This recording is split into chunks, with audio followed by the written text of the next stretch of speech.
संस्थापकाय च धर्मस्य सर्वधर्मस्वरूपिणे अवतारवरिष्ठाय रामकृष्णाय ते नमः. Dear friends, I am extremely happy to be here this evening. At the outset, I would like to thank Mr. and Mrs. Sarkar for organizing this meeting. It was not scheduled. If you find in my website, originally it was not there. But somehow or the other the circumstances changed, and then some days back I had a talk with Chaitanya Sarkar, and then how it is taken place by the will of the Lord.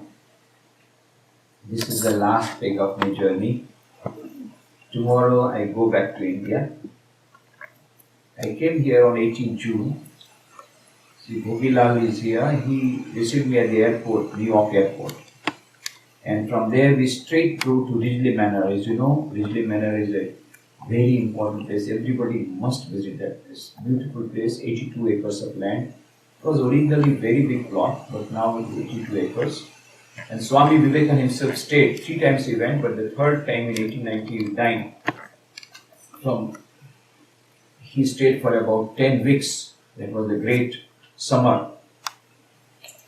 And there he was in a very high exalted mood. So Ridgely Manor occupies very important. There are only 9 places in the whole world where Swami Vivekananda stayed. Of course, there are hundreds of places where Swami Vivekananda stayed and visited, but only 9 places where the original buildings are still there.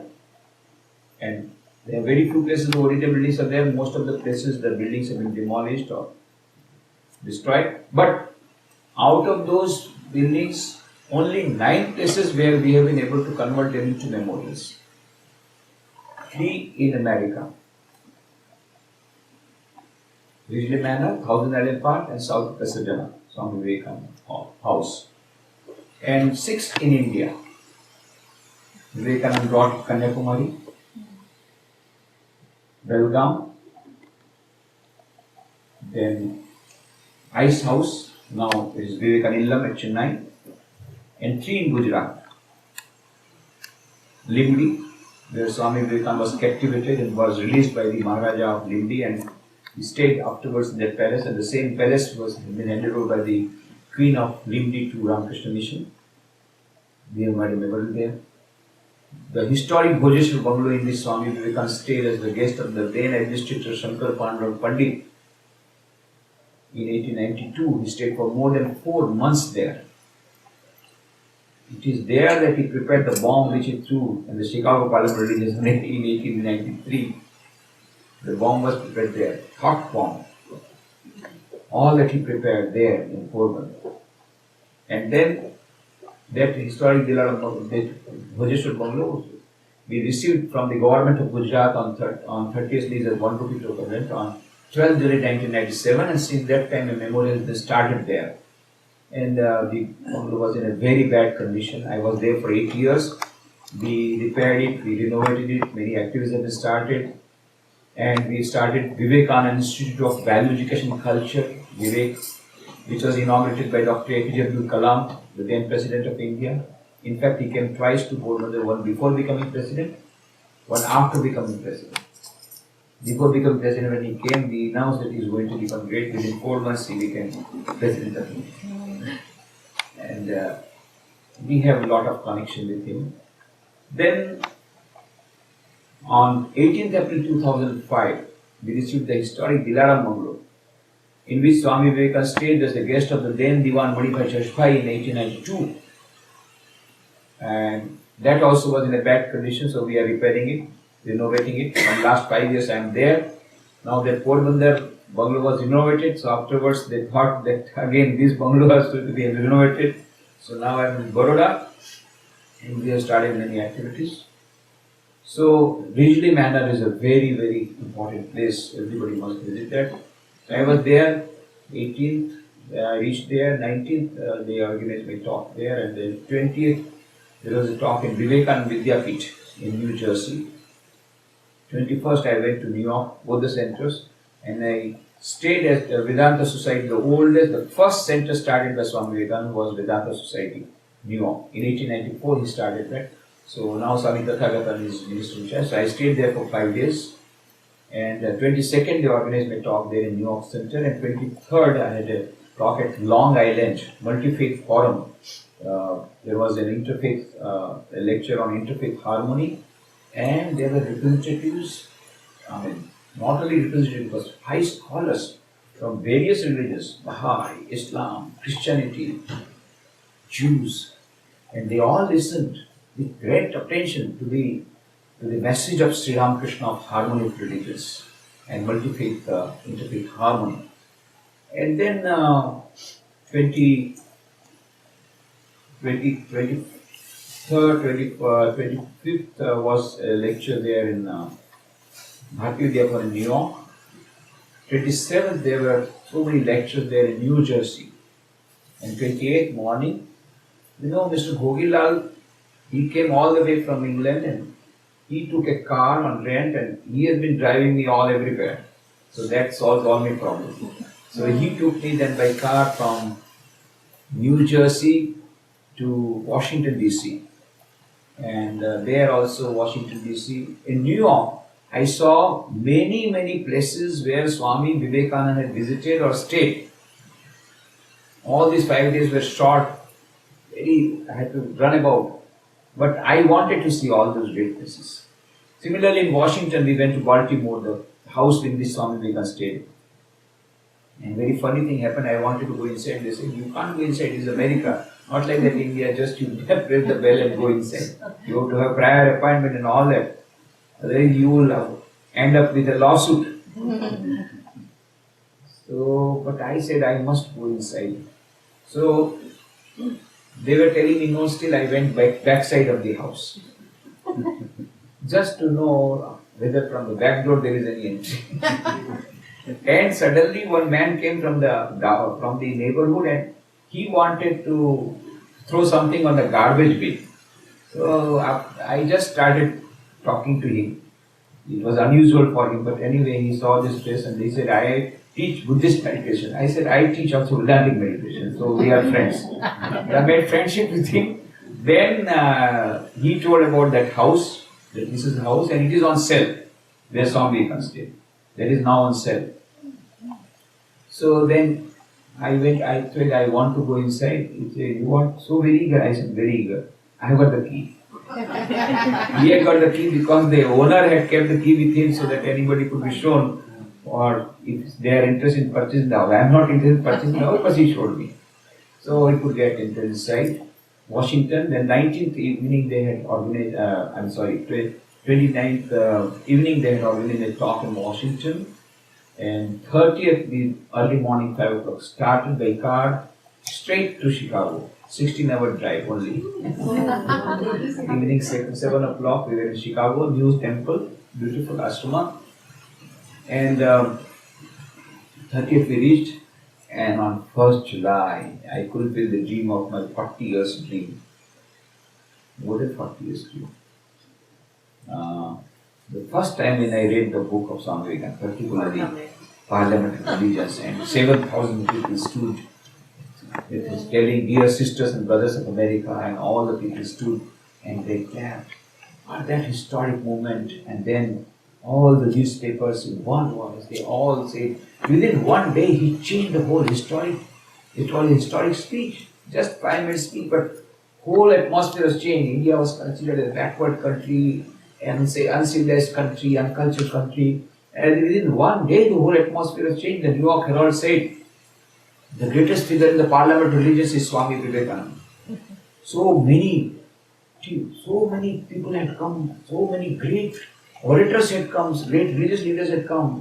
But from all over the world, from various religions. So the New York Herald said, and all the newspapers in various languages they wrote, that he is an orator by divine right, and the greatest figure in the Parliament of Religions is Swami Vivekananda. And the next sentence is more important. After listening to him, we feel how foolish on our part to send missionaries to India. Their religion is so great, rather we should invite missionaries from India. And the income of missionaries went down by 10 times. Naturally, some of the Orthodox Christians initially became his enemies, some Christians became his disciples, became his friends. And a great war took place, afterwards in Detroit, and he was given poison in the coffee, and he was saved by Sri Ramakrishna's grace. But that is the historic moment. So, on 1st July, was standing on the same ground in Art Institute where Swami Vivekananda studied and fulfilled my dream. 1st July. And then, of course, I went to so many places in Chicago where Swami Vivekananda stayed. Mrs. Hale's house, from where she looked up from the window. Of course, that house is gone. A new multi-story building has come. But the second house where Swamiji stayed with Mrs. Hale, that is still there. That is love. Both the houses and all the other places where Swamiji stayed or lectured, all that I saw. And on 2nd July, they had organized my talk on time management. And 4th July, they had organized my talk on Swami Vivekananda. So in Chicago, on 4th July, I spoke on 4th July on 4th July. Oh my God. Swamiji's Prayan Day. Because on 4th July 1898, Swami Vivekananda wrote a poem, the name of the poem, To the 4th July. It was dedicated to the freedom of America. And though Swami Vivekananda was born in India, he gave his maximum of this. He started opening his treasure box in America. The first public speech was in America, in Chicago Parliament. Everything he gave in America. The greatest gift he gave in America. It's a paradox that the gift remains unopened. Gift remains unopened. Eleanor Stark has written a book, The Gift Unopened. Swami Vivekananda gave that nectar of Vedanta. But it was received by, that time it was received by many, but later on we forgot that message. And that is why again America is suffering.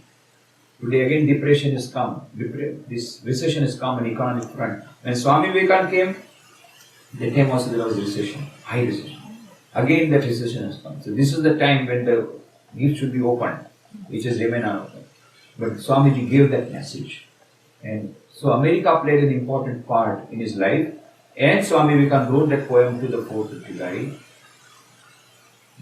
And on 4th July 1902, just as he had predicted, he will not live to see 40, he got independence from this body, physical body, on the same day. And he chose it. He asked his disciple to bring the almanac, and he decided on what date he will give up his body. Because he had that, the boon from Amarnath or Shiva, Ichamriti. So he had that boon. Whenever he wants to give up his body, even Sri Ramakrishna said, whenever he will come to know Louis, he will give that body. So he chose 4th July as the date for his final departure from him, from the body, because he loved America so much. So America, actually, I have come here for a pilgrimage. For me, it's a pilgrimage. I am trying to walk on the footprints of Swamiji, wherever Swamiji went. So Chicago, wherever Swamiji went, I went there. All the places. Of course, this 4th July I spoke, and then 6th July, I took a flight from Chicago to Los Angeles. Because that is the only flight I took, because from East Coast to West Coast, the car owners would not allow Bhogilalji to drive, so we had to take a flight. He was prepared, he said, no, I will prepare. He was prepared to drive all the way. So we took the flight to Los Angeles, and it was 7th July, they had organized a talk in Hollywood Center. 8th July, I went to Santa Barbara, they organized a talk in Santa Barbara. Microphone? Microphone is on? Yeah. Everybody is able to listen? Yeah. Then 8th July, 8th July, Santa Barbara, beautiful place, beautiful. One side hills, one side ocean. And all the nuns I told the nuns, you are so fortunate to live in this place. Then 9th and 10th in Hollywood Center, and saw all the places where Swamiji stayed in Hollywood and nearby. 11th, they had already a talk, it was Sunday, being a Sunday, Memoirs of Holy Association. Because I had the great privilege of coming in contact with so many senior monks, Swami Vireshwarananda, from whom I received my Mantra Diksha, Brahmacharya Diksha, Oh my God, I kept the book for you there. Yeah, I saw that. I didn't know that. I have got a book. So he was a disciple of Holy Mother Sharda. Even so many disciples of Holy Mother Sharda Devi I could see them. From Ranganath Ananda, Swami Bhupishananji, Swami Kailashanji, whom I served, so many of them. So I told something about them. And then 12th July and 13th July we went to places like Santa Barbara, there's Trabuco, San Diego. 12th they had organized a talk in San Diego, and 13th we went to Trabuco, and then 14th morning we started from Hollywood to Sacramento. 14th evening there was a talk in Sacramento. 15th morning we went from there to San Francisco. 16th we went to Berkeley, and Berkeley also again I saw all the places associated with Swamiji, and there also we had a very good surprise. We entered one side house and one old lady was sitting there, and she didn't know about Swami and she was very happy. Then 17th and 18th we saw all the places associated with Swamiji. Of course, as you know, San Francisco is Vedanta Society of Northern California, and there in San Francisco, the first Hindu temple of America. First Hindu temple, not Vedanta temple or not Hindu temple of Ramakrishna Mission. First Hindu temple of America in 1905, Swami Trigunatityananda started. He was a brother disciple of Swami Vivekananda. So many people do not know it is now a historic place. You cannot move even a small thing from the walls of that building. It's a historic building. It is by the government. It has been declared as a historic building. 1905, the first Hindu temple is staying there. So it was there, and then of course afterwards 1905, that is San Francisco, and then I went to Shanti Ashram. Shanti Ashram is again a very, very important place. And Swami Turiyananji started the Shanti Ashram. Beautiful place, very far off but beautiful place. And you must have heard many things about Shanti Ashram. Then next day, that is on 19th, I went to Olema. 2,000 acres of land, our own ashrama. That is the highest, I think. And somebody jokingly said all the centers of Ramakrishna Mission in India, their land would not equal 1 acre, one ashrama's San Francisco center, that Olema. And of course I went to Camp Taylor, from where that wooden bridge is not there, from where Swami Vivekananda shoot those eggshells, all that Camp Taylor. And then 20th night we flew from San Francisco to Detroit, again East Coast, West Coast, East Coast. And then Detroit, 21st, I saw the places associated with Swamiji, that church where Swami Vivekananda gave historic speech. Now the church is in a very bad condition, so I have told the devotees to purchase the church and make it a Vedanta center. So 21st evening they had organized my talk in Detroit. Call Rishi, So 21st evening Detroit Center, and from there 22nd we went to Buffalo, and 22nd of course we were late because the GPS betrayed us. One of the Swamiji said, when you have got GPS, why do you need God? And one of the Swamiji said, Bhogilal, GPS is not God. Don't depend on I know who said that. That one you think. So anyway, we had the GPS was very, very helpful to us, but there we betrayed, because it is not none of her fault, The GPS lady was not. GPS lady. GPS lady. Lady? Why are we So GPS, there is a lady voice. So we call it GPS lady. Why is it that a Keep lady? repeating, So GPS lady, it was none of her fault. We were going to Buffalo, we are wanting to go to Buffalo, and she is taking us to Canada. Again we come back to this one, again say turn around, 3 or 4 times we turned around. Then we went up to 50 miles. Then Bhogilal remembered there is something wrong. Why she is taking to Canada? Oh, because Canada is the shortest route. Canada is the shortest route. I did not have visa of Canada. So then we wanted to American route. So we should have felt in the computer that we want to go through American None of our fault. Anyway, so we had 100 miles extra, 2 hours extra. So we did late in the evening, Buffalo. So we could not see properly, but we saw this Niagara Falls, and of course at night with the lights also we saw, but we could not take any trip, those trips. So we thought that we will change our program, and 23rd morning instead of going to Thousand Island Park, we will take the 2 trips. But God said no, a heavy rain. So we went straight to Thousand Island Park as per our program. Niagara Falls we said Tata from a distance. So 23rd and 20,000 Island Park, you must do. But unfortunately, it is only open in July. And there are 3 days retreat. You must join that retreat if possible. But in the month of now, it is still open up to 15th Did you August. go to that rock where Swamiji said that rock I told you from that aisle? There's a rock. You have to walk there from the house. No, there is a tree under which Swamiji had Nirvikalp Samadhi. Right. That we went. There we went. That place where Swamiji had Nirvikalp Samadhi. There are the 3 places where Swamiji had Nirvikalp Samadhi in America. One, Camp Percy, which we could not go. One near the Michigan Lake, there Right. we went. The place where, and this third thing is that Thousand at Thousand Island Park, and there is a tree. The tree is not there, but another tree has been grown there, Right. and that small branches, the old delicate tree is there now, the old trunk. But we went, sat down there. So, and Thousand Island Park is a beautiful place where Swamiji gave his inspired talks. He gave his maximum, he opened his treasure box there. Because there were only 12 disciples, selected 12 disciples, not general public. They were all sincere souls who had come all the way to listen to him. So there he gave his innermost thoughts. Inspired talks, he gave it Thousand Island Park. The 23rd, 24th there, and 25th, then we went from there to Boston.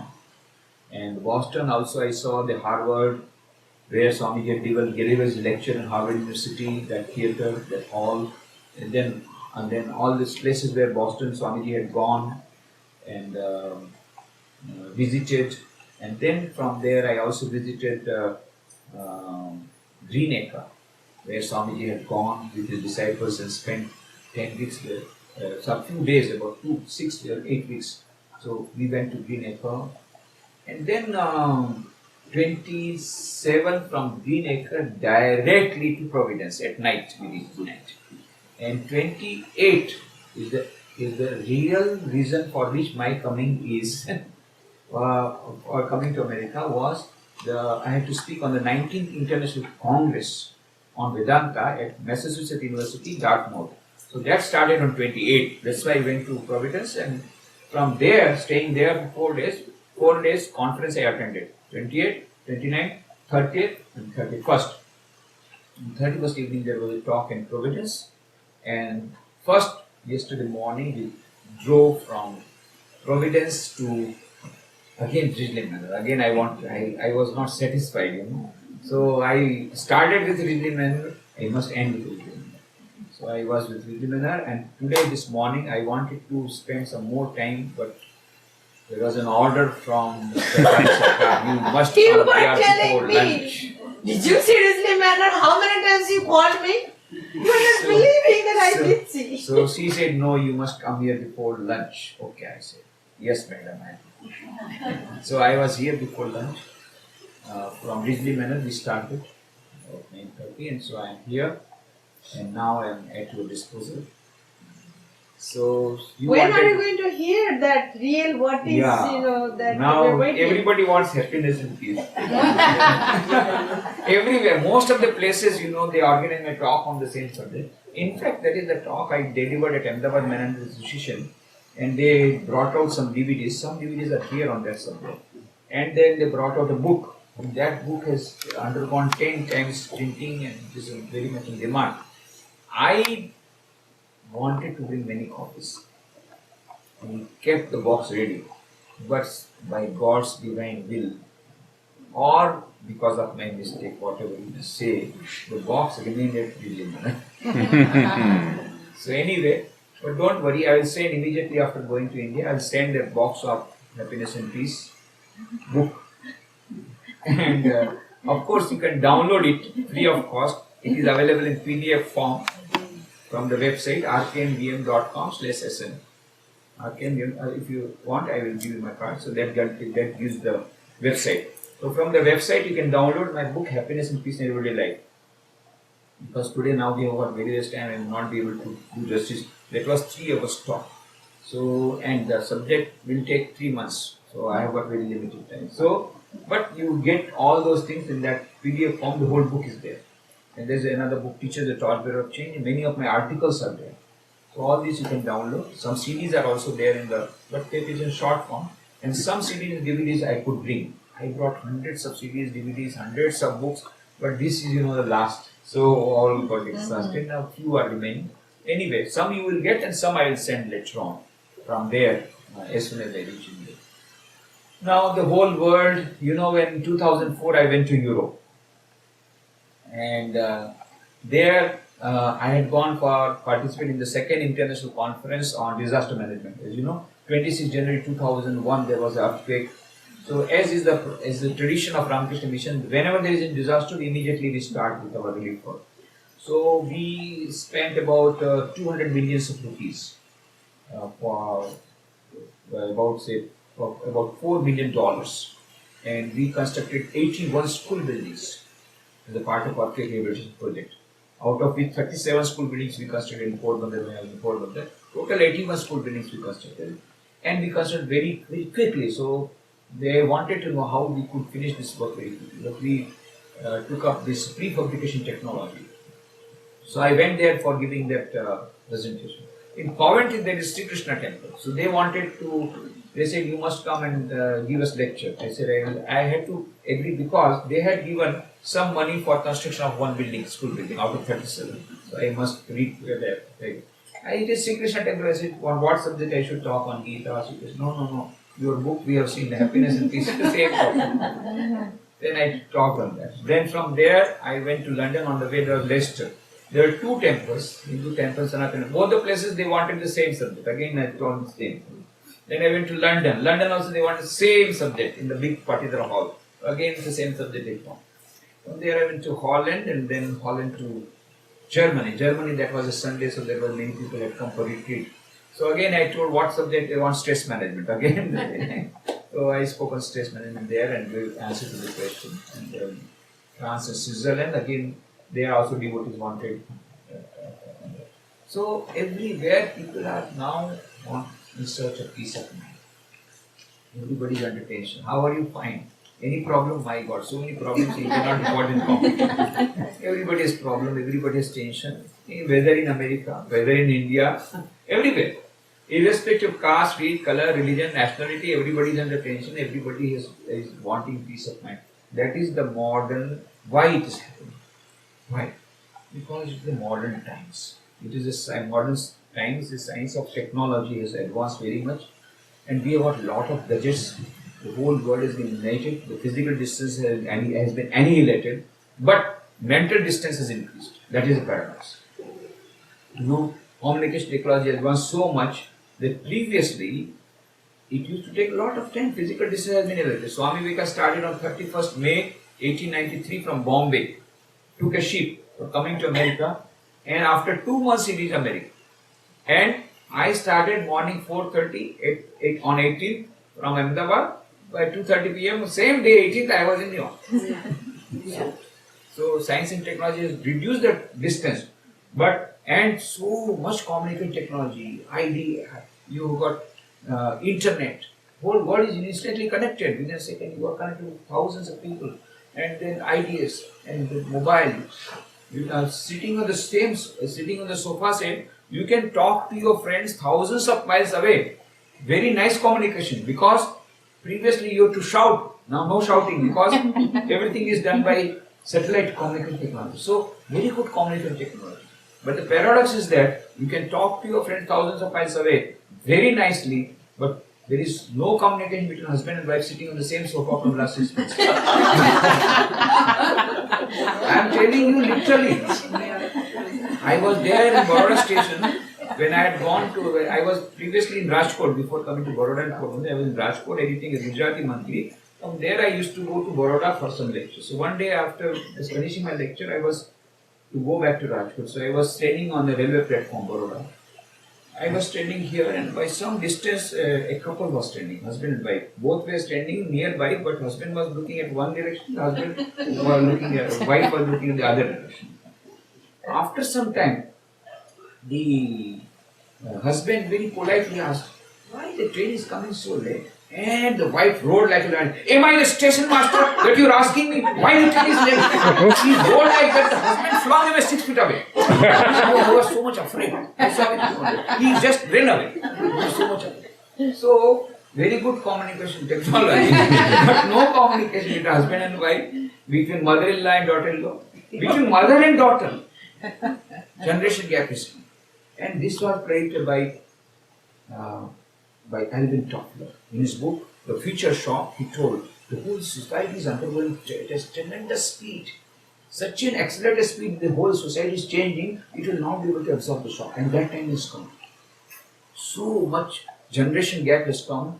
And previously the generation gap was between say 20 years. Now, one girl used to come to me, a student, used to come to Ms. Rajkot, and she would, there is these elderly people, they are not able to understand our young generation, there is a generation gap. Then afterwards, she became the lecturer, and then she came to Swamiji. I used to talk on generation gap, now my students are telling that you are old dated, there is a generation gap. Within 5 years, she has become old dated. So the generation gap is coming at such an accelerated speed, the whole society is undergoing transformation. So that generation gap. Second thing is, a great demon has entered into our society. And the name of the demon is consumerism. Consumerism and now affluenza. You know, Oxford Dictionary has added one more word, affluenza. Previously it was not there. What is affluenza? It comes to affluent people. And the disease is called that the children, they want more people, and that is why in America they have started affluenza resistant society. All the parents have started. In India also they have started affluenza resistant society now. In some of the affluent parts of particularly Baroda and Bombay and all that. Now that affluenza, what is that? It is something like AIP syndrome. You know the story of AIP. The more you get, the more dissatisfied you become, and you become a prey of Lugin neurosis, and then you become schizophrenic, mental patient, and then commit suicide. This is what is happening to the children. Affluenza, consumerism, and everybody has become, as you know, Alvin Toffler says, we have become economic animals. Just thinking in terms of money, money, money, and everybody has got an equation in the mind. H is directly proportional to M, where H is equal to happiness and M is equal to money. The more money we get, the more happiness we get. So they are running mad after earning money, but are they getting happiness? No. The modern psychologists are telling, they made a survey that happiness increases as you get more money, happiness increases. But paradoxically, it is a parabola. It is a parabola. For some time, the happiness curve goes up as you go on increasing money. After some time, the curve goes down. The more money, the more suffering. So people, after your needs are over, roti kapda makan, when you got your house and essential items have been covered, how many cars you can travel on? You may have 10 cars, but you have to travel on one car only. You can simultaneously travel on. How much food you can take? You know that there is a story of Tolstoy that one king announced, how much you run, that land will be yours. So the one person ran, and he was so much tired, so he said, let me go one more step. And he went one step and gone, dead. Afterwards, how much land he got? Tolstoy says he got only 2 yards by 2 yards, enough for his graveyard. That is the only space he got. Had he got little contentment, had he controlled himself, then he would have got a lot of land. So many miles he ran, but he wanted little more. That is the Lugin neurosis, and that is affluenza. More they want, more they. So their happiness curve goes down. And the statistical analysis says there are 3 countries in the world having highest per capita income: America, Japan, and Sweden. And 3 countries having highest rate of suicide. What are the countries? America, Japan, and Sweden. and 3 countries having highest rate of mental patients. What are the 3 countries? America, Japan and Sweden. So what is the equation? H is inversely proportional. But don't take a wrong message. That does not mean money is not important for our life. Money is very important for happiness. But that cannot be the goal of life, because that will not solve all our problems. Otherwise, these people would not have been so much suffering. So many books are coming out, There is a book by Derek Humphreys in America. The name of the book is The Final Exit, and the book is not available. It is also exit. Then what great difficulty, I got one copy from a book fair. I wanted to know what is written there. Do you know what is written? How to commit suicide. and selling like hot cake is a bestseller. The bestseller book in Japan is The Complete Manual on Committing Suicide. 3.5 lakh copies sold in 1 year. And some people committed suicide as per the instruction given in that book. And taking the book in their hand. France, the bestseller book is The Suicide User's Manual. And according to National Institute of Mental Health America, on an average, at least one person in every family regularly goes to a psychiatrist. 25% of people have become prey to some sort of mental disease. So, this trend, what does it say? H is not directly proportional to N. Happiness, what do we want after all? If we want happiness, money alone cannot solve our problems. There is a beautiful book by Dana Zohar. She is a professor in Oxford University, and she has written a book.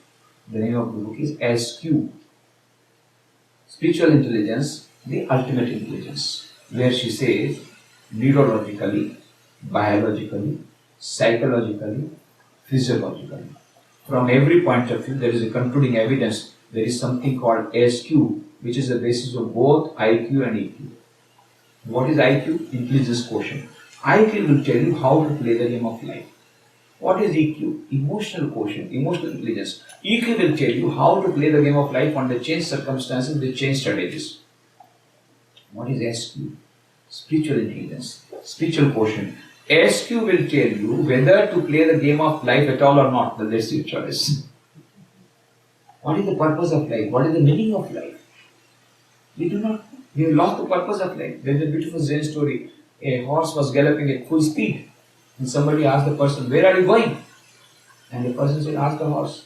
Because I am not taking the horse is taking.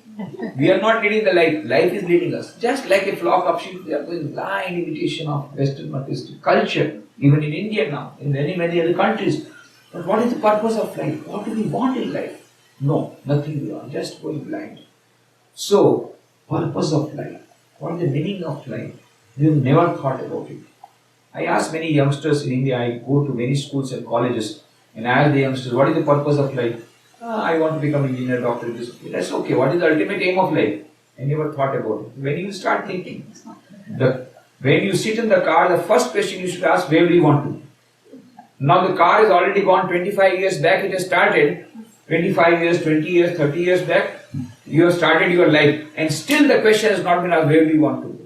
And after going, and everybody going full speed, no time. Going full speed, life is very fast. Ultimately, where do you reach? Where do you want to go? That is the first question that should be asked. We have never thought about it. As a human being, what is the ultimate aim of life? Our life is different from animals. Ahar, nidra, bhaya, maitanancha, samana metat pashubi naranam, dharmo hi tesham adhiko vishesha, dharmena hina pashubi samana. Ahar, eating, nidra, sleeping, bhaya, fear, and maitanancha, producing children, procreation. These are the 4 things common between animal and man. What is the extra thing? Extra thing is that spirituality, religion. That decides. If you ask a donkey to sing a bhajan, she was singing very nice bhajan, the donkey will not sing that bhajan. At the most, it will say mochi mochi, that's all. If you tell a dog to sing a bhajan, they can eat nicely, they can eat more nicely than you. What pizza you can take? They say American pizza. American, whatever good pizza, You may take how many? Dogs can take more. So, if eating decides your evolution in life, you are nothing but better dog or better animal or better donkey.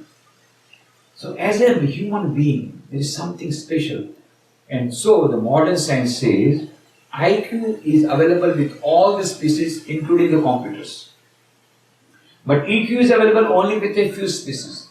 But SQ is available only with the human species. You know, our scriptures used to say out of 8.4 millions of species, only human beings can have self-realization or God realization or spirituality or spiritual realization. Now the modern science says the same thing.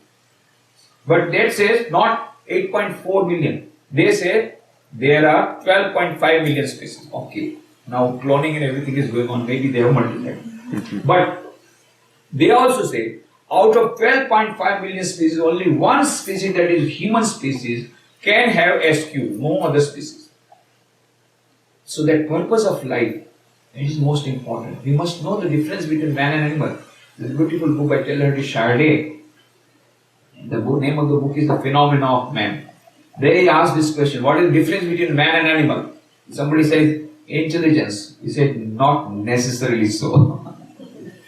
So for example, in your house, sometimes you keep the milk in some kitchen, in some part of the kitchen, and you find next day morning the cat has stolen the milk. So next day, you hide the milk in some other corner of the house, and next day morning you find the cat has taken the milk from there also, so he is more intelligent. Then what is the difference? Then he says beautifully, while a man knows what he knows, an animal does not know what it knows. Cat knows how to steal the milk, but cat does not know whether I should have that knowledge of stealing the milk, whether it is good to steal the milk or not. Man knows how to steal the milk, man also knows whether it is good to steal the milk or not, and whether I should have that knowledge of milk. Most important, knowledge of oneself. This knowledge of oneself, it requires a special capacity. What is that capacity?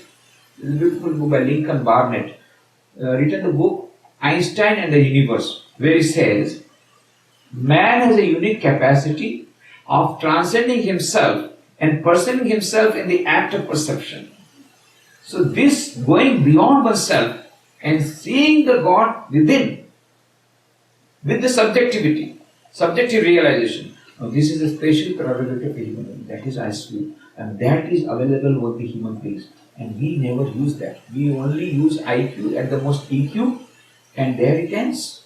But unless until we develop SQ, we are not much better than the animals. So as human beings, the purpose of life is to have happiness and peace. Develop, and this will come by SQ, by having a meaningful life, a purposeful life. There's a beautiful story given in Dana Zohar's book, SQ Spiritual Intelligence. I am giving a little revised version. A fisherman was sleeping in his boat near Mexico Beach, and it was afternoon. And there was a management consultant from Harvard. He was sitting on the bank of the bay, and then he asked the fisherman, hey, he made him get up. What is this? Why are you sleeping? It's still afternoon. Why are you not fishing? Then that man said, why sleeping? You know, sir, what happened? Today early morning when I was fishing, I got a very big catch. So I got that fish, I sold it, I got a lot of money, and that is enough to fulfill my need of today. So my budget is over, and so I am relaxing. What? Is there any budget system here? Why are you not going more fishing? You will get more money. Then he said, but what will I do with more money? I have got enough for today. You must save. You must deposit. He had never heard about saving the money and deposit the money. What will I do?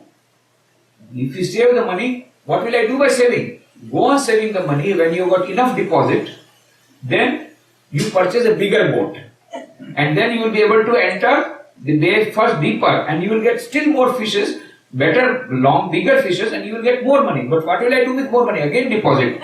And while I go on making deposit and go on purchasing more and more boats, and finally you will have a big fleet of vehicles. And you know, I am a consultant from Harvard University. I've done my MBA. So I'll teach you how to run the company and you'll become a big CEO of a big company, of a big multi-story.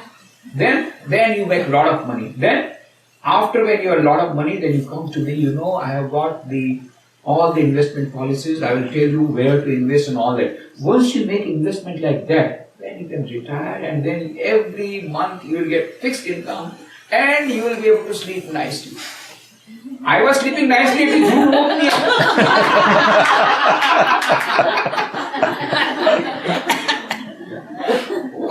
What a roundabout process. Such a small. Dana Juar says that fisherman has more rescue. He knows the purpose of life is to enjoy life, to get happiness and peace. And this fellow from Harvard has got high IQ, but no IQ. So this purpose of life is to get happiness and peace. This is what we have forgotten. And that is why we are running mad after something else. Now, it is here, Vedanta says, the source of infinite joy, infinite happiness, infinite peace is already within yourself. And we are trying to search outside, and that is why we are suffering. We are like that old woman. She was searching. And then somebody said, what has happened, madam? I lost my needle. So I said, okay, I will help you. And he also started searching the needle where she was searching. He's not getting. Where did you lose the needle? Oh, in that room. But you are searching outside, but there is no light there. There is better light here. We are searching in the wrong place. We are searching for happiness and peace in this Mercedes-Benz car, in multi-story buildings, air conditioner. It is not there.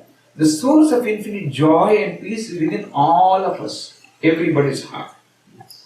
Esha sarveshu bhuteshu guru atmana prakashate drishyate tvagraya buddhya shukshmaya shukshmadarshini, says the Kathopanishad. Inside each and every human being, there is a center of consciousness. And what is the nature of that consciousness? Satchit Ananda, infinite knowledge, infinite bliss, infinite existence. That center of consciousness, Atman, is present in residing in each and every human being, irrespective of caste, creed, color, religion and nationality. And what is the evidence? What is the proof? Proof is this drishyate. Some people have seen it. Who have seen it? Those who have got Sukshmaya, Sukshma Buddhi, those who have got special type of intellect, not IQ, EQ, but SQ. Those who have got SQ, they alone have seen it. Sri Ramakrishna said, I have seen Sri Ram, I have seen God. If you want, you can also see him. He told Swami Vivekananda used to give challenge.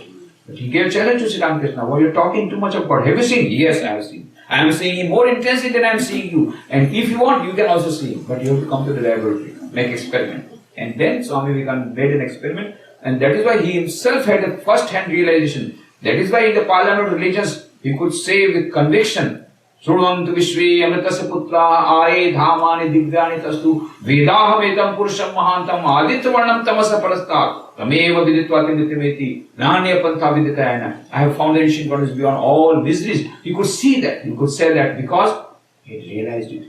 In the experiment, he experimented in the laboratory. So that is Drishyate Tvagraya Buddhya. And that is why the Upanishads say, Nityo Nityanam Chetanas Chetananam Eko Bahunam Yo Vidadhati Kaman Tam Atmastam Yenu Pashyati Dhira Tesham Shanti Shashvati Netaresham. Nityo Nityanam. There is an eternal Atman inside which there is an eternal Paramatma. Nityo Nityanam Chetanas Chetananam. There is a super consciousness residing within this consciousness, the Paramatma. Nityo Nityanam Chetanas Chetananam Eko Bahunam Yo Vidudhati Kaman. That supreme reality is permeating the whole world. Tam Atmastam Yenu Pashyati Dhira. That supreme reality which is residing inside your heart, everybody's heart. Tam Atmastam Yenu Pashyati Dhira. Those who have seen or who has realized that Paramatma, that supreme reality, they alone can have eternal peace. None else, none. Yovai bhumata sukham nalpe sukham asti. A human being cannot be satisfied by finite joy. I ask the youngsters, how much happiness you want? 100 kg or 200 kg? 200 kg. 200 kg or 1000 kg? 1000. How much happiness after which you will say, I don't want? No, we want infinite happiness. That is what is obtained. Already there, but we do not know. We are unaware about it. That is why Sri Ramakrishna says, the aim of life is to realize this Atman, this Paramatman, realize God. Where is God? You are talking about God. Sri Ramakrishna said, it is within everybody's heart. Bhagavad also says, Ishvara sarvabhutanam hriddeshya tishtati bhramaya sarvabhutani yatra rudhani maya tameva sharanam gaccha sarvabhavena bharata tat prasadat param shantim sthanam prapsasi shashvatam. Ishvara sarvabhutanam hriddeshya tishtati. Arjuna, Sri Krishna said, the Lord is seated within inside our heart. And what is He doing? Like a machine operator moves the machine. And He draws us to action. Go and surrender yourself to Him, and then you will get eternal peace, eternal happiness, and eternal place residing. So, Sri Ramakrishna told God is within all of us, that Paramatma is within all of us, inside our heart. But we are not seeing it. How do we believe? How do we believe? We are not realizing, we are not experiencing. How do we believe? Then Sri Ramakrishna said, do you believe I am talking to you? Yes. Why? Because we are seeing you. That is why we believe that you are talking, you are in front of us. Immediately Sri Ramakrishna, what did he do? He had a chadar like that. He just hid up there. Then he said, can you see me? No. That means I am not here? No, you are here. Why you are not able to see me? Because there is this screen hiding my face. Similarly, God, the Supreme Reality, Paramatman, is inside everybody's heart, very, very near to us. But we are not able to see it, we are not able to experience it. Why? Because there is a screen hiding the reality. So that is why Kabir says, Moko kahan tu dhunde bande, main to tere paas mein, khojoge tabhi milunga, pal bhar ki talash mein. Where are you searching for me? I am inside you. But why are you not able to get me?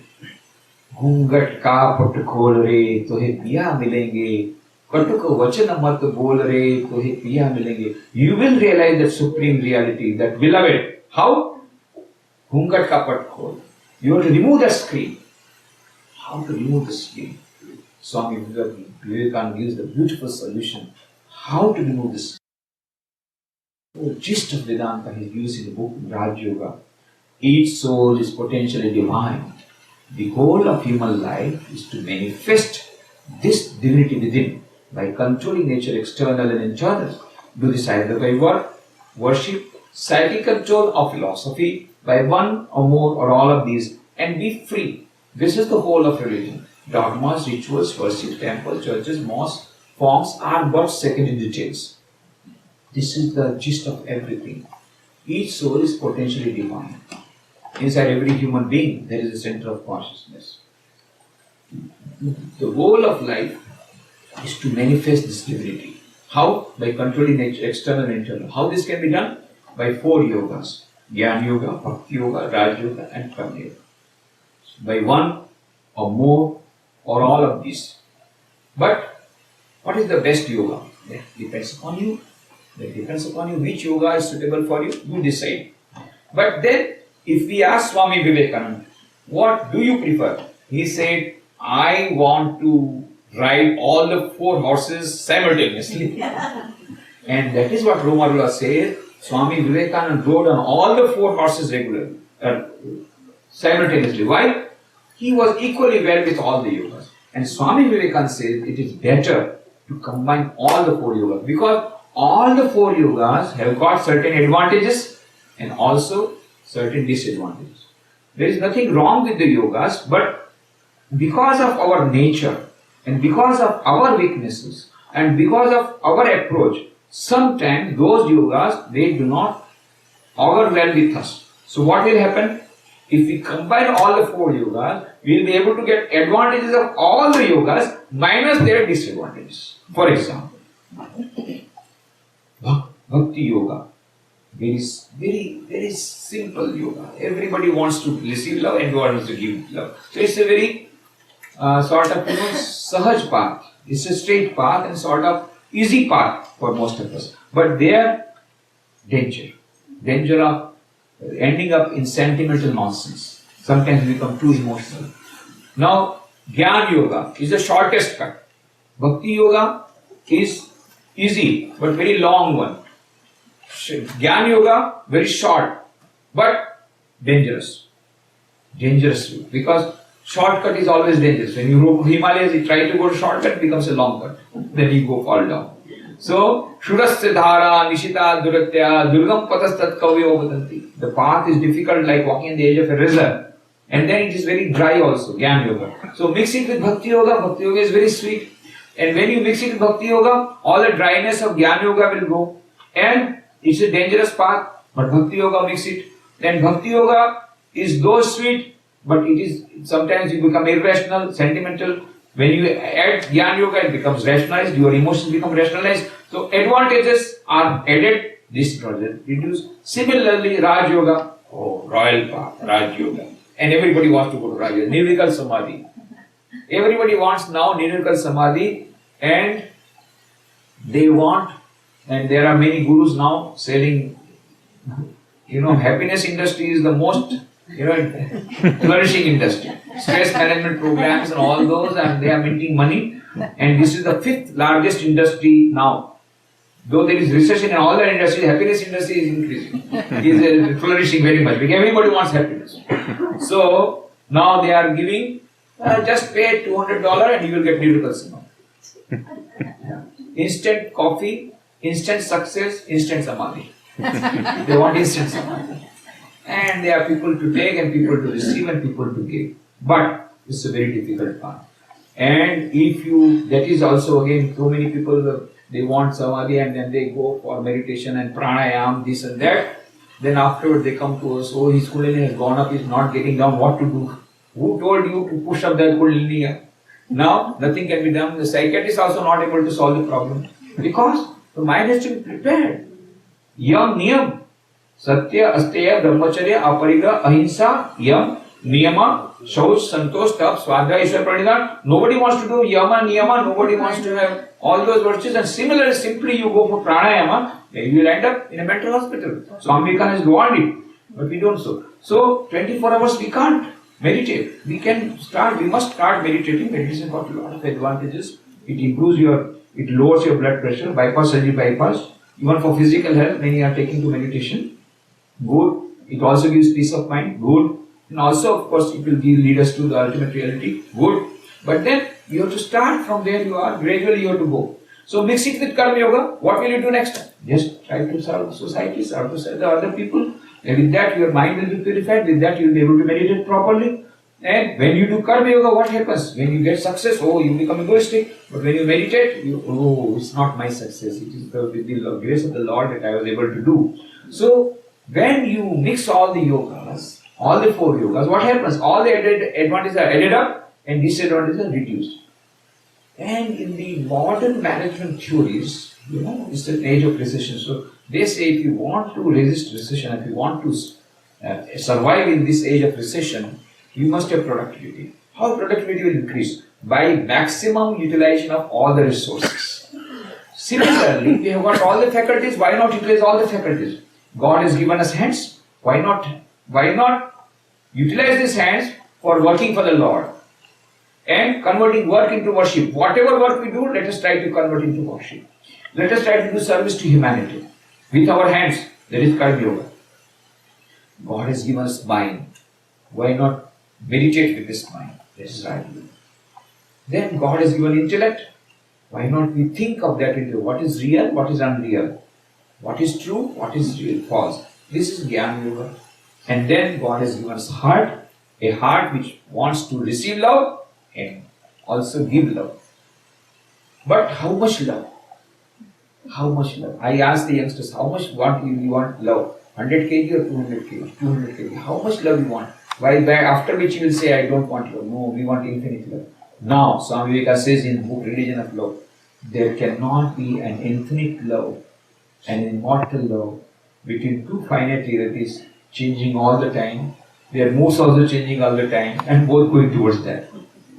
So there can be an immortal and infinite love between the infinite Atman and the infinite Atman. And that is the religion of love. So, let us, when the heart is there, let us love the Lord, the highest. So that is Bhakti Yoga. So when we combine all the yogas, we are making maximum utilization of all the faculties. Also, all the advantages are ended up and disadvantages are gone. And so ultimately when we manifest the divinity, we get eternal joy, eternal happiness, eternal peace, and infinite life, eternal life. All this we get, but it will take a long time.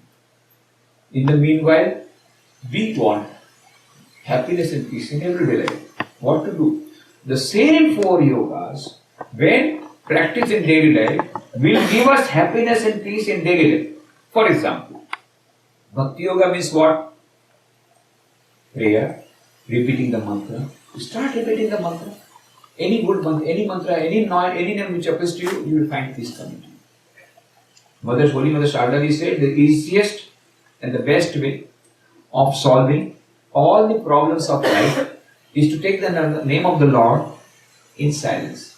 See, work it out. Prayer.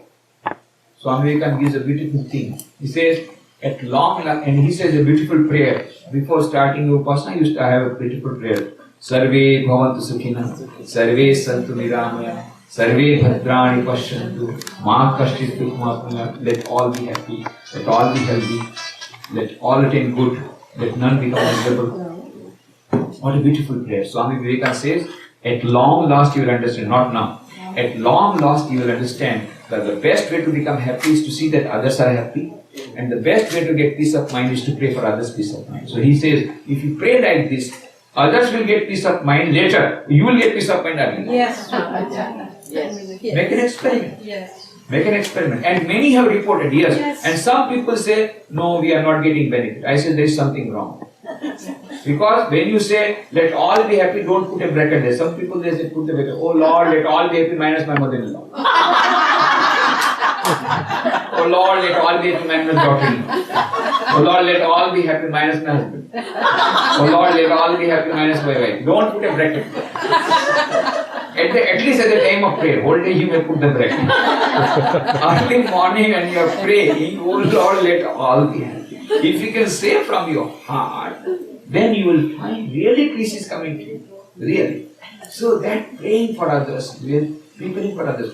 Swami Vivekananda told the Prince of Maharaja Mysore, he said, my dear Prince, this life is short. The vanities of this world are transient. In this short life, they alone who live for others. The rest are more dead than alive. So working for others, the rest for others. I will just end with an anecdote because it's a very vast subject. So prayer, bhakti yoga in daily life will give you peace. Then meditation. Now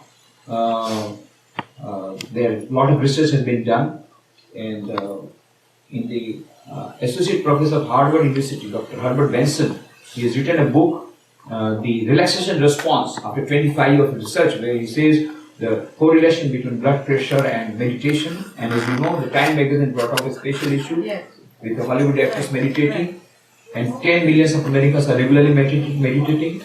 You cannot avoid, there are so many places now. When I went to United Nations, when I was in New York, there they have got a meditation chamber. If you are not seen, you must see. In the corner, when you go to the information center, just by the corner on the ground floor, there is a meditation chamber in United Nations building. Airports, they have got meditation chamber. When I went to Switzerland, Europe, my return flight was from Switzerland to Bombay, and I was strolling to the airport, very big new airport they have made, very big market. I was just strolling to the market, suddenly found a board, meditation chamber, and in Zurich airport. So, meditation chambers are coming up. So, meditation has got a lot of advantages, both physical, mental peace it can give, and also the spiritual joy. So, that is Raj Yoga in practice in everyday life. Bhakti Yoga, Gyan Yoga. Gyan Yoga, I will say how to practice these four yogas. I will tell how the monks and devotees are doing it. Early morning they have got Mangal Aarti, in our ashramas. So morning 5 o'clock, they will all be in the temple. We will have Mangal Aarti, we will have prayer. That is Bhakti Yoga. Then we will have Gita chanting, that is Gyan Yoga. And then we will have meditation, that is Raj Yoga. Then again in the evening, we have got Khandana Bhavandana, Bhakti Yoga. We have meditation, Raj Yoga. And we are reading from the Gospel, Gyan Yoga. And whole day we are working for the Lord. Or working for Lord, worshipping God in human beings. Whether we are working in the hospitals, whether in the schools and colleges, we have got a lot of activities. Rural travel development project, but essentially it is worship of God in man. Swami Vivekananda said, you had heard the mantra so far, Matru Devo Bhava, Pitru Devo Bhava, Acharya Devo Bhava, Atiti Devo Bhava. I am giving you some new additional mantras. What are they? Daridra Devo Bhava, Rogi Devo Bhava. Worship the God in poor people, worship the God in patients. And now we are at present, we have got mobile medical unit for Dardi Narayan Seva. We have got many value education programs for students, Vidyarthi Narayan Seva. We have got many programs for the teachers, Shikshak Narayan Seva. And then we have got Daridra Narayan Seva. And now we have started Kaidi Narayan Seva. That is prison reform. And when I go to the various prisons, I have to go to 24 prisons. I finished only 6, 18 are waiting for me. When I go, I will start there. So everywhere the prisoners, they become so much astonished when I say, I have come here to worship God in you. You are my God. They start weeping. Nobody told them like this. But this is exactly what Swami Vivekananda said. God is present in every human being, irrespective of caste, creed, color, religion, nationality. Maybe in a sinner or even in a prisoner, that screen has become a little more thick, that's all. Remove the screen, inside is the same God, same present. So, it is for worship of that one. So, whole day we are worshipping God in human being, that is Karma. So, wherever you are household, it doesn't matter. So, how to convert work into worship? Karma Yoga. Swami Vireshwarananji, the 10th president of the Ramakrishna order, used to give a beautiful example. Practice sandwich sadhana. She knows how to prepare sandwich. Of course, all of you know how to prepare sandwich. Take a piece of bread, okay, and then put something on that. That is cheese, butter, tomato, cucumber, all this whatever masala you want to put, and then another piece of bread. That's it, one sandwich. Similarly, morning you pray to Lord, oh Lord, today whatever work I will do is all dedicated unto you, and the fruits also dedicated to you. One piece of bread. Whole day go on working, that is masala of work. And then night, oh Lord, whatever I have done, good or bad, dedicated to you. And fruits also dedicated to you. That is prayer, another prayer. That is another piece of bread, one sandwich ready.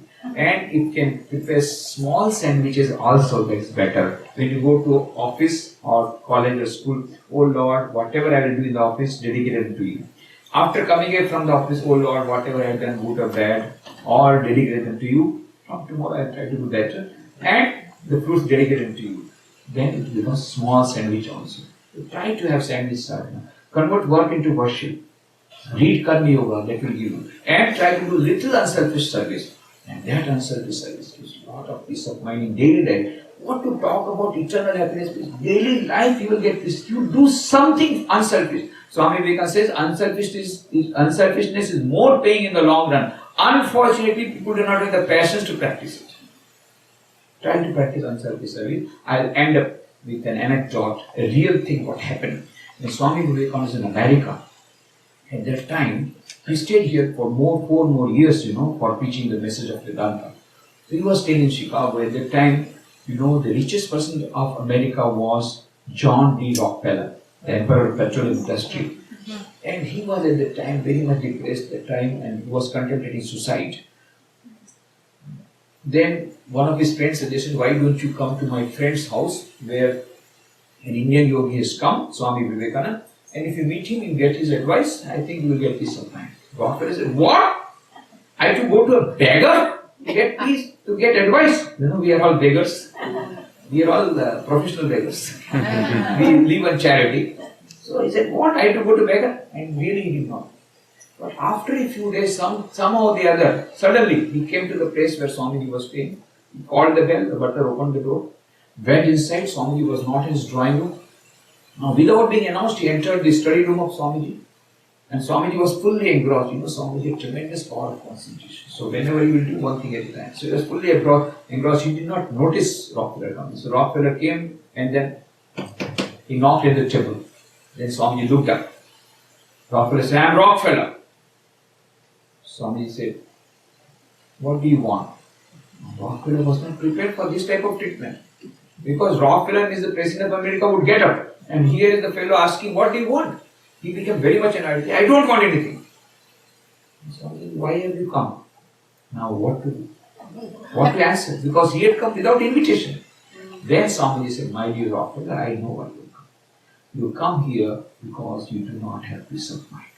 And then Swamiji said, my dear Rockefeller, I will give peace of advice. Remember, you are not the owner of your wealth. You are only a custodian of your wealth. Utilize this money for removing the sufferings of millions of people. And immediately you'll get peace of mind. There is no other way by which you can get peace of mind. Rockefeller was not prepared to listen to anybody's advice, least of all from a beggar. So he went abruptly, in annoyance, as abruptly as from he went. After a few days again he came, suddenly. Called the bell, the butler opened the door. Again he entered. Swamiji was not his time. He entered the study room. Swamiji was fully engrossed. He knocked at the table. Then Swamiji looked up. And then Rockefeller put a piece of paper in which he had made an announcement of a very huge donation for a public cause. And then Swamiji read it. Rockefeller said, "Now you must thank me. I have followed your advice." Swamiji said, "Well, it is for you to thank me. Because by following my advice, you will get peace of mind which cannot be purchased by millions of dollars. By following my advice, you will get peace of mind which cannot be purchased by millions of dollars." That was the first very huge donation of Rockefeller. He had made some donations earlier also, not that he started, but now he made a very huge donation. Maybe, I do not know what was the donation, but I visited Chicago University and there I came to know that that university was started with a huge donation from Rockefeller. And it was in that year only, so maybe it was the same, but it is just a presumption, but whatever it is. But, Rockefeller later on, he started Rockefeller Foundation. With this Rockefeller Foundation, a lot of research has been done. Breakthrough researches. With that, Dr. Borlaug brought out that sensational research. He produced wheat which has saved the whole millions of people from starvation. All this because of Rockefeller Foundation. And Rockefeller wrote in his autobiography, there is more to living than just enjoying and eating and drinking. There is that service attitude should be there. I don't know whether he's used the name of Swami Vivekananda or not, but he said the philosophy of life is to live for others. Now, this he got from there. And now Bill Gates is doing the same thing. When I learned for the first time that when he came first time to India, and then some newspaper people, they interviewed him and said, "Why you come?" "Because I got great regard for Indian culture." "How did you develop?" "By reading the books of Swami Vivekananda." Then they asked, "Have you read any book?" "What? I don't go to bed without reading a few pages from the books of Swami Vivekananda. Particularly Karma Yoga is very favorite book." Then I read this. I was very much astonished because my concept of Bill Gates, who believes in cutthroat policy, and how can he read the books of Swami Vivekananda? But then later on, when I read in the newspaper after 1 year, I'm talking about 10 years back, that he made an announcement that only $10 million for his children. And rest all he will give for charity. And really in the year 2000, he started Melinda and Bill Gates Foundation in the year 2000 with $30 billion. And already he has been the person who has been giving biggest amount of charity every year from last few years. So now I can understand he must have read the books of Swami. But I do not know still. I wanted to verify, but I could not get verification. But one thing he has given in his website, that he derived his inspiration from David Rockefeller. Anyway, he is the great grandson of John D. Rockefeller. That also you get the link. His great grandfather, he got inspiration from David Rockefeller. Who got inspiration? Maybe perhaps from his great grandfather. Who got inspiration from Swami Vivekananda? The circuit is complete. But anyway, this is what it is. The more you give, the more comes back to you. That is the law of karma. Some people say we do not believe in the law of karma. Whether you believe it or not, the law of karma will act. Go to a multi-story building and go to the top floor. "I do not believe in the law of gravitation," and jump. What happens? Your photograph will be published in the newspaper. Next day, so and so person did not believe in the law of gravitation, and yet it worked and he died on the spot. So similarly, whether you believe it or not, the law of karma will act. The more you give, the more will come back to you. If you do good action, good will accrue to you. If you do bad action, bad will come to you. Maybe not instantaneously. It will come after some time. It will come with compound interest and not with simple interest. So let us try to be good and try to do good. Try to be good. That is the best. And let us try to practice these 4 yogas in daily life. It will give us happiness and peace in daily life. And ultimately will lead to eternal happiness, eternal joy, eternal bliss. And then we will be able to be like Swami Vivekananda. Swami Vivekananda, he said, to be happy and smiling always takes you nearer to God than any prayer in this world. To be happy and smiling always takes you nearer to God than any prayer in this world. And he always remains happy. And he also said, the first sign you have become religious is that become you are cheerful. Cheerfulness is the first sign of your religiousness. And long faces do not make religion. And he said, someday when your face is gloomy, do not go out of your house. Shut yourself in the room. You do not have the right to spread the disease called melancholy into the world. It's a very infectious disease, you know. If 8 or 10 people are depressed, and if you go there, you also feel depressed. Yes, sir, I should also commit suicide. It's a very, very infectious disease. So Swamiji says, be happy to be happy and smiling always takes you nearer to God in prayer. And he always remains. Whenever he used to give lecture, he will be very serious. After the lecture, he will enjoy, he will laugh, he will have ice cream party. He used to like ice cream party. Ice cream he used to like. Whenever he would sit down in the dinner, and he would try to get up early. Because then they will announce, there is ice cream at the end. Again he will sit down. Then he used to like chocolate ice cream. Swamiji, why do you love chocolate? Well, I am chocolate, this is why I love chocolate. And he used to make a lot of fun and he used to laugh. Then in America, first of all, they could not understand. Then one lady says, Swami, you ought to be little serious. You are a religious preacher. Swamiji immediately, yes, madam, I too become serious when I got stomachache. Without stomachache, why do you want to become serious? Then he gave the reply, why should I be serious? We are the children of immortal bliss. Amritasya putra. That is what the message he gave. Shruvantu Vishwe Amritasya Putra. That is our concept. Vedanta, in Indian concept is, the Vedantic concept is, we are the children of immortal bliss, holy and perfect beings. That is what he said. Ye the children of immortal bliss, holy and perfect beings. Ye divinities do not sinners. It is a sin to call a man so. It is a standing liable on human nature. Come up, O lions, and shake off the delusion that you are sheep. Your soul's immortal, spirit free, blessed and eternal. You are not matter.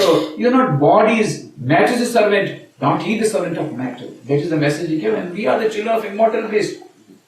The Western concept is, if you ask any student, what is a man, he will immediately say, man is a social animal. That is how he has been taught. But Aristotle says, no, man is a political animal. After all, he is an animal. And then Benjamin Franklin says, no, man is a tool-making animal. After all, he is an animal. Alvin Toffler says, no, man is an economic animal. After all, he is an animal. But Vedantic concept is, Amritasya Putra. Shruvantu Vishwe Amritasya Putra. You are not man, you are not animal. What you are divine. You are divine. That is the message Swamiji Vivekananda said. Then Swamiji said, if I ever feel like blasphemy when I call you a man or a woman, you are not man, you are not woman. You are divine, you are divine, you are divine. Then one lady said, Swami, you are trying to hypnotize us by telling you are divine, you are divine. Then Swamiji said, Madam, I am not trying to hypnotize you, I am trying to de-hypnotize you. Because always thinking that I am a sinner, you are feeling weak. But this is the first truth, you are divine. This is the second truth, you are divine. And this is the last truth, you are divine. That is the last truth, you are divine. This is the message Swamiji gave, that gift remains unopened. He has given the nectar of Vedanta. He has given the nectar of 4 yogas. How to practice these 4 yogas. Get happiness and peace in every life and reach the eternal happiness and peace. So I am very happy to meet you all. Very, very happy. And let us be happy and cheerful like Swami Vivekananda, because we are the children of immortal bliss. Let us try to practice the 4 yogas, and that will solve all our problems. Thank you very much.